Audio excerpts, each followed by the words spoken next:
Hello friends, welcome to my YouTube channel Profoundly Physicist. I'm Shweta. So before starting today's topic, तो मुझे जो है आज एक quote मिला which is very inspiring. So I feel like it's worth sharing with you people. So quote देखो क्या है ये, Success is no accident. It is hard work, perseverance, learning, studying, sacrifice and most of all love of what you are doing or learning to do. ठीक है, तो यही आपकी life का मोटो होना चाहिए. मेरी लाइफ का मोटो भी बिल्कुल यही है, बिकॉज जब मैं आपको फिज़िक्स पढ़ाती हूँ it's actually something which I enjoy a lot. ठीक है, जब आप पढ़ रहे हैं कोई भी चीज़, वो सिर्फ इसलिए ना हो कि हमें कोई एग्ज़ाम क्लियर करना है, कोई जॉब लेनी है, कुछ अच्छे मार्क्स लेने हैं, सिर्फ यहीं तक इसको लिमिट ना कीजिए.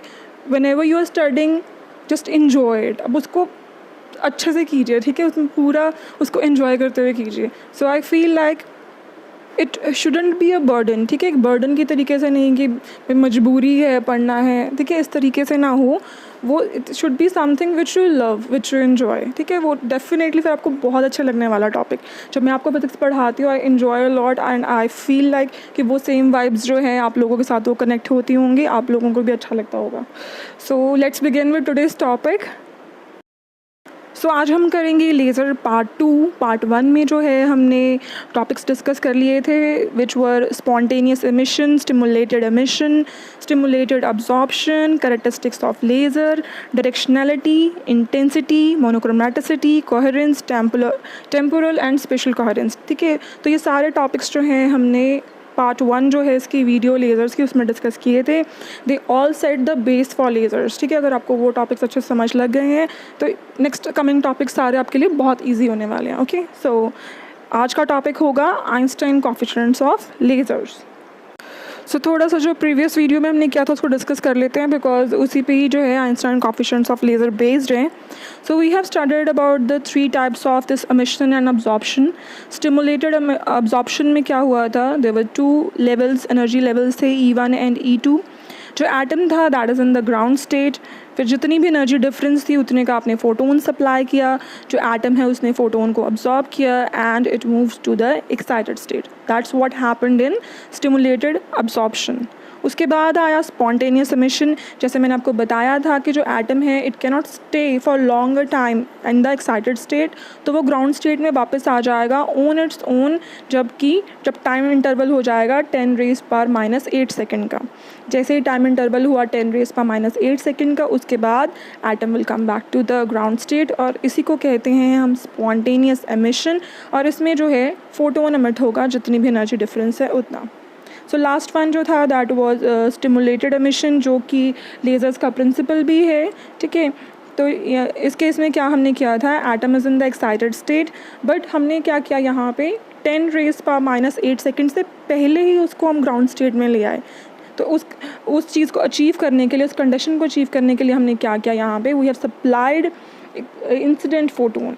सो इस तरीके से जो है जब भी इस केस में क्या होगा, स्टिमुलेटेड एमिशन में वी विल गेट 2 फोटोन्स. जो 2 फोटोन्स होंगे they will be in complete synchronization होगी उनकी. They will have same state of polarization, same phase and we will say they are coherent to each other. So इस तरीके से इन तीनों topics को हमने पढ़ा था. बस इसी को ही थोड़ा सा अपने एडवांस पढ़ना है और हमें जो है आइंस्टाइन कोएफिशिएंट्स मिल जाएंगे. सो फर्स्ट देखो यहाँ पे क्या है, there are 2 energy levels, energy level 1 and 2. Energy level 1 is the ground state या you can say lower energy level state, और एनर्जी लेवल 2 जो है that is the higher energy level state.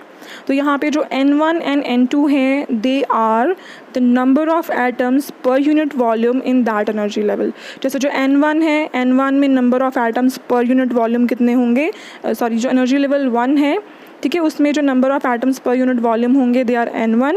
And जो एनर्जी लेवल 2 है उसमें जो number of atoms per unit volume होंगे they are N2. तो यहाँ पे हम फर्स्ट केस ले रहे हैं जो कि है स्टिमुलेटेड अब्जॉर्प्शन का.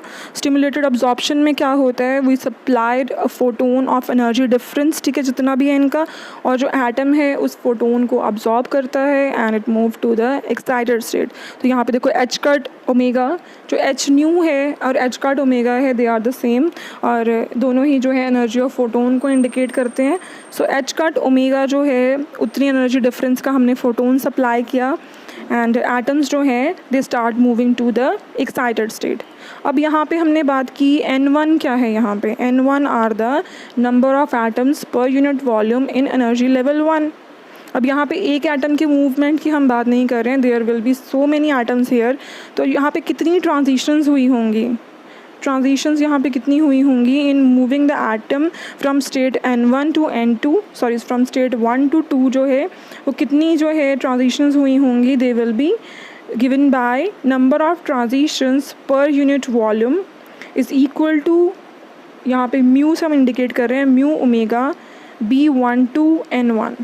तीन टर्म्स देखो यहाँ पे क्या है, mu omega B1 to N1। इन तीनों फैक्टर्स पे जो है number of transitions per unit volume depend करती हैं। तीनों टर्म्स हैं क्या, N1 हमने अभी देखा, N1 क्या है, number of atoms per unit volume in energy level 1। Mu omega की हम बात कर रहे हैं, ठीक है, that is energy density of incident radiation, जो मीन्स जो हमने यहाँ पे इंसिडेंट फोटोन जो है यहाँ पे सिंगल फोटोन तो ऑब्वियसली नहीं यहाँ पे जो है इंसिडेंट करवाया होगा because they are so many atoms over here, तो इसलिए टोटल हमने एनर्जी डेंसिटी ही ले ली, that is energy density of incident radiation which is indicated by mu omega. उसके बाद थर्ड टर्म थी B12, B जब यहाँ पे टर्म है that is indicating transition probability, और 1-2 का मतलब क्या है, फ्रॉम लेवल 1 टू लेवल 2। तीनों टर्म समझ लग गई। यू ओमेगा जो म्यू ओमेगा है यहाँ पे that is giving energy density of incident radiation, जो हम फोटोन की बात कर रहे हैं। फिर B12 आ गया, B12 ये बता रहा है ट्रांजिशन प्रोबेबिलिटी कितनी है, कितने जो नंबर ऑफ एटम्स हैं वो लेवल 1 से लेवल 2 की तरफ गए हैं, ठीक है। और उसके बाद आई बात N1 की, N1 ये बता रहा है कि number of atoms per unit volume in energy level 1 कितने हैं। सो स्टिमुलेटेड अब्जॉर्प्शन के केस में, ठीक है, जो ट्रांजिशन प्रोबेबिलिटी है दैट इज़ B12, इसका अपने ध्यान रखना, ठीक है, B12 है from level 1 to level 2। So case 2 है इसमें स्पॉन्टेनियस एमिशन का, ठीक है। स्पॉन्टेनियस एमिशन क्या होती है, that after the time interval of 10⁻⁸ second जो एटम है that come back to the ground state, ऐसा ही होता है इसमें। सो इस केस में जो ट्रांजिशंस पर यूनिट वॉल्यूम होंगी they are independent of energy, means यहाँ पे जो हमने म्यू ओमेगा फैक्टर पढ़ा था वो नहीं आएगा। ऐसा क्यों है, यहाँ पे इंडिपेंडेंट ऑफ एनर्जी क्यों है ये, बिकॉज इन दिस केस हमने तो कोई इंसिडेंट फोटोन सप्लाई किया ही नहीं है, we haven't supplied any sort of incident radiation, so that's why the transitions per unit volume will be independent of energy. कोई भी एक्सटर्नल स्टिमुलाई नहीं है, कोई भी जो है हमने इंसिडेंट रेडिएशन नहीं सप्लाई किया है, सो जो नंबर ऑफ ट्रांजिशंस होंगी they will be given bye N2, because यहाँ से देखो ट्रांजिशन जो हो रही हैं they are from N2 to N1, तो नंबर ऑफ एटम्स कहाँ से मूव कर रहे हैं, N2 से, तो यहाँ पे आ गया N2, और ट्रांजिशन प्रोबेबिलिटी क्या हो जाएगी, A21। ए हमने यहाँ पे इसलिए यूज़ किया है सो दैट हम स्टिमुलेटेड एंड स्पॉन्टेनियस के बीच में डिफरेंस रख सकें। तो स्टिमुलेटेड के लिए हमने बी यूज़ किया था, तो स्पॉन्टेनियस के लिए हम यहाँ पे ए यूज़ कर रहे हैं। एंड 2-1 का मतलब फ्रॉम लेवल 2 टू लेवल 1, समझ लग गया। ये स्टिमुलेटेड एमिशन में हमने क्या किया था, स्टिमुलेटेड अब्जॉर्प्शन में हमने क्या किया था, we have supplied incident radiation, तो वहाँ पे जो है एनर्जी डेंसिटी म्यू ओमेगा वो आई थी, लेकिन हेयर यहाँ पे जो है वो फैक्टर नहीं आएगा। सेकेंड थिंग जो है वहाँ पे ट्रांजिशन प्रोबेबिलिटी को हम बी से इंडिकेट कर रहे हैं बिकॉज स्टिमुलेटेड है इसलिए, और यहाँ पे अब्जॉर्प्शन को हम ए से जो है इंडिकेट कर रहे हैं सो दैट डिफरेंस बना रहे ए एंड बी में, कौन सा स्पॉन्टेनियस है एंड कौन सा जो है स्टिमुलेटेड है। सो N2 यहाँ पे क्या है, N2 is the number of atoms per unit volume in energy level 2, ठीक है। और A21 यहाँ पे क्या है, A stands for transition probability per unit volume of emissions from level 2 to level 1, ठीक है। तो फर्स्ट केस हो गया स्टिमुलेटेड अब्जॉर्प्शन का, second spontaneous emission, now moving to third case which will be stimulated emission. So stimulated emission में क्या होता है, we do supply certain amount of incident radiation, incident photons जो हैं वो सप्लाई होते हैं, एंड जो है स्टिमुलेशन जो एमिशन होती है इस केस में that occurs before the time interval of 10⁻⁸ second, और जो हमें फोटोन्स मिलेंगे दैट विल बी 2, पर ट्रांजिशन हमें 2 फोटोन्स मिलेंगे, ठीक है। One will be the incident photon और दूसरा जो फोटोन होगा that will be due to the energy difference, ठीक है। इस तरीके से हमें यहाँ पे 2 फोटोन मिलेंगे। सो ट्रांजिशंस यहाँ पे क्या आ गई, transition per unit volume will be directly proportional to energy density, because यहाँ पे हमने जो है इंसिडेंट रेडिएशन प्रोवाइड की है, तो यहाँ पे एनर्जी डेंसिटी का फैक्टर आएगा। तो यहाँ पे जो है mu omega will be there, first thing. उसके बाद कौन से लेवल से जो है ट्रांजिशन हो रही हैं, फ्रॉम लेवल 2, और लेवल 2 में नंबर ऑफ़ एटम्स कितने हैं, दैट इज़ N2, ठीक है। N2 यहाँ पे क्या इंडिकेट कर रहे हैं, number of atoms per unit volume in level 2। और उसके बाद थर्ड टर्म क्या है, B21, B जो है यहाँ पे दैट इज़ ट्रांजिशन प्रोबेबिलिटी। किस चीज़ की transition probability, of emissions from level 2 to level 1। So इस तरीके से जो है हमें तीनों केसेस के कॉरस्पॉन्डिंग नंबर ऑफ़ ट्रांजिशंस जो हैं that we got to know. अब देखते हैं इसके बाद नेक्स्ट स्टेप हम क्या करेंगे। सो जो हमारे पास ये तीनों टर्म्स आई हैं, A21, A12, B21, जो कि ट्रांजिशन प्रोबेबिलिटीज़ हैं। जो A है वो that is of spontaneous emission, and B12 and B21 जो हैं they are of stimulated absorption and stimulated emission. और इन्हीं टर्म्स को ही हम कहते हैं आइंस्टाइन कोफिशिएंट्स, ठीक है। तो यही आइंस्टाइन कोफिशिएंट्स हैं, बस अब हमने इनकी वैल्यू फाइंड आउट करनी है। सो फर्स्ट है यहाँ पे, in thermodynamic equilibrium the upward transition must be equal to downward transition. तो हम यहाँ पे एक इक्विलिब्रियम कंडीशन ले रहे हैं। इक्विलिब्रियम कंडीशन में क्या है कि जितनी अपवर्ड ट्रांजिशन हो रही हैं, means from level 1 to level 2 transition हो रही हैं, that must be equal to from the for the transitions from level 2 to level 1। जो अपवर्ड ट्रांजिशन है और जो डाउनवर्ड ट्रांजिशंस हैं in equilibrium they must be equal. तो अगर ये इक्वल हो जाए तो यहाँ पे क्या बन जाएगा, N1 B12, यहाँ पे म्यू ओमेगा आ गया। ये जो फर्स्ट टर्म है that is for the stimulated absorption which is equal to N2 B21 mu omega plus A21 N2। ये फर्स्ट टर्म यहाँ पे क्या है, स्टिमुलेटेड जो एमिशन है, सेकंड वन है स्पॉन्टेनियस एमिशन। तो यहाँ पे हमने अब्जॉर्प्शन को जो है एमिशन के इक्वल कर दिया है, और in other words you can से अपवर्ड ट्रांजिशन को डाउनवर्ड ट्रांजिशन के इक्वल कर दिया। तो हमने देखो नेक्स्ट स्टेप में क्या किया, जो म्यू ओमेगा है उसको हमने यहाँ पे कॉमन ले लिया, and then N1 B12 minus N2 B21 is equal to A21 N2, ठीक है। ये स्टेप आ गया। अब यहाँ पे हमने एनर्जी डेंसिटी जो है म्यू ओमेगा उसकी वैल्यू फाइंड आउट कर लेनी है, which is equal to A21 N2 upon N1 B12 minus N2 B21, easy. So in the next step we are dividing numerator and denominator by N2। So numerator में जब N2 से divide कर देंगे तो N2 से N2 cancel हो गया, numerator में सिर्फ A21 रह जाएगा। डिनोमिनेटर में N1 upon N2 B12 minus N2 upon N2, वहाँ पे कैंसिल होके 1 ही आ गया। सो जो एनर्जी डेंसिटी म्यू ओमेगा है that is comes out to be equal to A21 upon N1 by N2 into B12 minus B21, and we are marking this condition as number 1।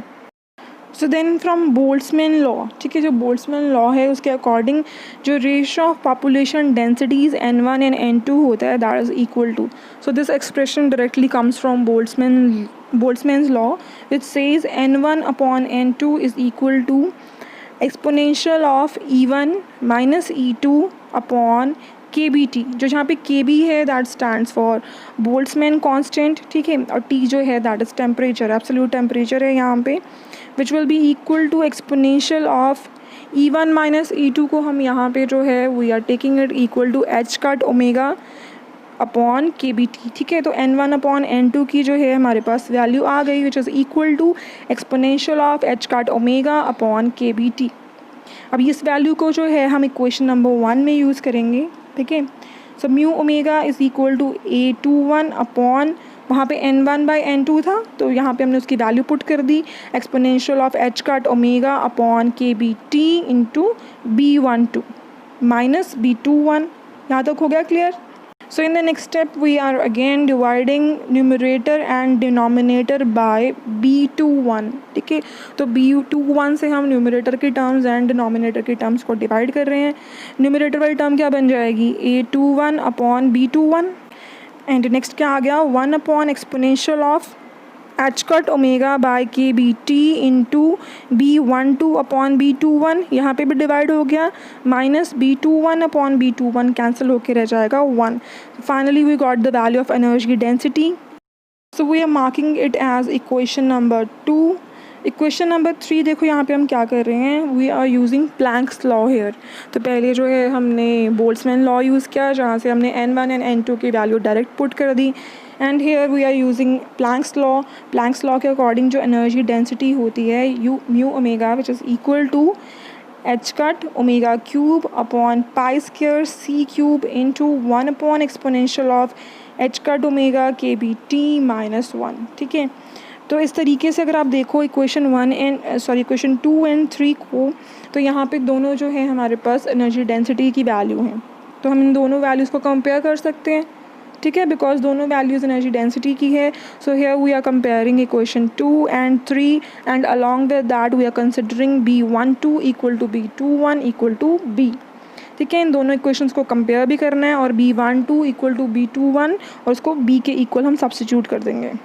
So when you will compare both these equations 2 and 3, तो यहाँ पे क्या आ जाएगा, a21 upon b21 is equal to H cut omega cube upon pi square C cube. यहाँ पे जो b12 and b21 दोनों b के इक्वल हो गए. ठीक है, हैंस गॉट कैंसल्ड. तो ये टर्म क्या रह जाएगी, exponential of H cut omega by K B T minus 1, जो कि इक्वेशन 3 में भी प्रेजेंट है, तो ये कैंसिल हो जाएगी. सो डायरेक्टली हमारे पास a21 upon b21 is equal to H cut omega cube upon pi square C cube के इक्वल आ जाएगा. और in another terms you can write it like a upon b is equal to H cut omega cube by pi square C cube. ठीक है, तो यहाँ पे हम ये भी लिख सकते हैं कि जो रेशियो है आइंस्टाइन कोफिशिएंट्स की. ठीक है, अगर आपको रेशियो पूछ ली जाए एग्जाम में, that what is the ratio of the Einstein coefficients of laser, तो रेशियो होती है equal to H cut omega cube by pi square C cube. तो अगर हम यहाँ पे देखें, जो एच कट है that is a constant, pi constant है, C stands for speed of light that is also constant. जो ओमेगा है यहाँ पे that is the frequency of incident radiation. सो हम यहाँ पे कंक्लूड कर सकते हैं कि जो कोफिशिएंट्स ऑफ लेज़र हैं, ठीक है, आइंस्टाइन कोफिशिएंट्स ऑफ लेज़र हैं, उनकी जो रेशियो है that depends upon the frequency of incident radiation which is omega cube. So mu omega जो है, बिकॉज हमारे पास h cut omega cube upon pi square सी क्यूब की वैल्यू आ गई है जो कि a बाय बी है, तो हम इस वैल्यू को इक्वेशन नंबर 3 में पुट कर देंगे. सो जो हमारे पास म्यू ओमेगा है that comes out to be equal to a by B into 1 upon exponential of H cut omega by K B T minus 1. और यही है हमारा रिजल्ट. इसी के बेसिस पे ही जो है we will made certain conclusions. So थोड़ा सा क्रॉस मल्टीप्लाई कर देंगे तो क्या बन जाएगा, a by B into mu omega equal to exponential of H cut omega by K B T minus 1. तब इसी के बेसिस पे जो है हम रिज़ल्ट जो है निकालेंगे. सो जो फर्स्ट केस है वो देखो क्या है, अगर ओमेगा जो है that is very very large as compare to K B T. ठीक है, मतलब बोल्ट्जमैन कांस्टेंट इनटू टेम्परेचर. अगर ओमेगा जो है इस टर्म से बहुत ज़्यादा लार्ज है तब क्या होगा. सो अगर हम देखें यहाँ पे कि अगर ओमेगा जो है that is very very large as compare to K B T, then क्या होगा, जो नंबर ऑफ स्पॉन्टेनियस एमिशंस हैं, मीन्स जो ए है, A will become greater than B. जब भी ए ग्रेटर देन बी होगा, ए क्या था, A stands for spontaneous emission, B stands for stimulated emission. So इस तरीके से जब भी जो है ओमेगा वेरी वेरी लार्ज होगा compare to K B T, so number of spontaneous emissions जो होंगी they will dominate over the number of stimulated emission. So जब भी ये कंडीशन सेटिस्फाई हो जाएगी, उस पर्टिकुलर डिवाइस में, उस पर्टिकुलर सोर्स में जो है spontaneous emissions will dominate. Spontaneous emissions जो ज़्यादा होंगी, और स्पॉन्टेनियस एमिशन ज़्यादा होने का मतलब हम जानते हैं. ठीक है, स्पॉन्टेनियस एमिशन ज़्यादा होने का मतलब क्या होगा कि जो एनर्जी है that will B scattered. Okay उसकी बैंडविड्थ जो है वो ज़्यादा होगी, इंटेंसिटी जो है वो कम होगी, मोनोक्रोमेटिसिटी जो है दैट विल बी लेस। ये सारे जो हमने उसके फीचर्स पढ़े थे सब पे इफेक्ट आएगा। और स्पॉन्टेनियस एमिशंस हमें पता है they happen in conventional light sources जैसे कि बल्ब, ट्यूब लाइट, इन सब में जो है स्पॉन्टेनियस एमिशंस अकर करती हैं। तो इट मीन्स इनमें ये कंडीशन सेटिस्फाई होती होगी that omega is very very large as compare to KBT। Second देखो यहाँ पे क्या है, when omega is a very very small, मतलब very it's not omega is small as compare to KBT। So अगर omega small हो जाए in that case क्या होगा, B will dominate over A। B डोमिनेट करने का मतलब क्या है, number of stimulated emissions will dominate over number of spontaneous emission. So जो भी डिवाइस इनमें से जो भी कंडीशन सेटिस्फाई करेगा दैट विल डिसाइड कि उसमें नंबर ऑफ स्पॉन्टेनियस एमिशंस होंगी या फिर नंबर ऑफ स्टिमुलेटेड एमिशंस होंगी। For example here we are taking case of conventional source, ठीक है, जो आम सोर्स जो हम घर में यूज़ करते हैं इलेक्ट्रिसिटी के, ठीक है। तो कन्वेंशनल सोर्सेज के लिए जो वेवलेंथ होती है that is equal to 6000 angstrom. Temperature जो है that is equal to 1000 kelvin. तो KBT बाय एच कट कितना हो जाएगा यहाँ पे, KB is a Boltzmann constant which is equal to 1.38 into 10⁻⁻23।